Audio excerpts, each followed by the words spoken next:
সুপ্রিয় দর্শকবৃন্দ, গ্রাম বাংলার ঐতিহ্যবাহী মাটির হাঁড়ি পাতিল এখন আর সচরাচর দেখা যায় না। একসময় প্রতিটি বাড়িতে মাটির হাঁড়ি পাতিল দিয়ে রান্নাবাড়া করা হতো এবং এই হাঁড়ি পাতিলগুলো অনেকাংশেই পরিবেশ বান্ধব ছিল, রান্নাগুলো স্বাস্থ্যসম্মত হতো। এখন সেই পরিমাণে এই মাটির হাঁড়ি পাতিলগুলো দেখা যায় না, কারণ প্লাস্টিক পণ্যের প্রভাবে বাংলাদেশের ঐতিহ্যবাহী পণ্য মাটির হাঁড়ি পাতিলগুলো বিলুপ্ত হয়ে যাচ্ছে। তারপরেও কিছু কিছু জায়গায় এই হাঁড়ি পাতিল দিয়ে এখনও রান্নাবান্না এবং ছোটো ছোটো বাচ্চাদের খেলাধুলার জিনিসপত্র বানানো হয়। আপনারা দেখতে পাচ্ছেন এখানে কিছু ডেকচি এবং মাটির কলস, মাটির পাতিল রাখা হয়েছে, মাটির সরা। কারণ এরকম পণ্য এখন সচরাচর দেখা যায় না, প্রায় বিলুপ্ত হয়ে যাচ্ছে। বাংলাদেশের ঐতিহ্যবাহী একটি গ্রামীণ মৃৎশিল্প।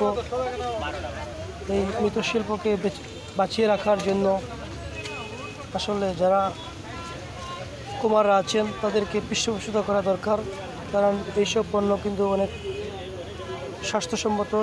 এই পাতিলগুলোতে রান্নাবান্না করলে খাদ্যের মান অটুট থাকে, অনেকটা পরিবেশ বান্ধব। ভেঙে গেলে মাটির সাথে আবার মিশে যায়, পরিবেশের কোনো ক্ষতি হয় না।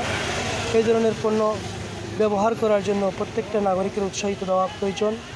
ও সবাই এখন প্লাস্টিক পণ্যের প্রতি আকৃষ্ট হওয়ার কারণে মাটির এই হাঁড়ি পাতিল, মাটির কলসগুলা হারিয়ে যাচ্ছে।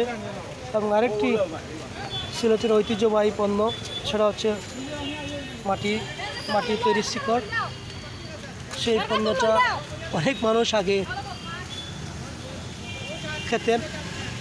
সেই শিকড়গুলা এখন আর তেমন জায়গাতে পাওয়া যায় না, কিছু কিছু জায়গায় এখনও খুঁজলে পাওয়া যায়।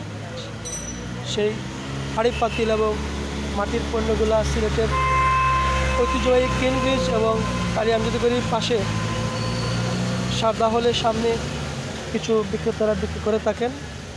সেই পণ্যগুলা কেনার জন্য যদি আপনারা সংগ্রহ করতে চান, শোপিস হিসাবে রাখতে পারেন, অনেক সুন্দর করে ওনারা সাজিয়ে রেখেছেন। সেই সব পরিবেশ বান্ধব পণ্যগুলা বেঁচে থাকুক এবং আমাদের কুমাররা যারা এই শিল্পের সাথে জড়িত তারাও বেঁচে থাকুক।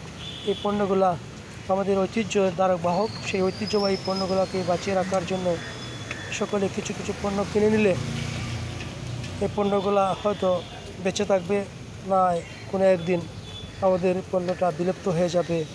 বিলুপ্তের খাতাতে নাম লেখাবে মাটির হাঁড়ি পাতিল। সবাই ভালো থাকবে, সুস্থ থাকবে।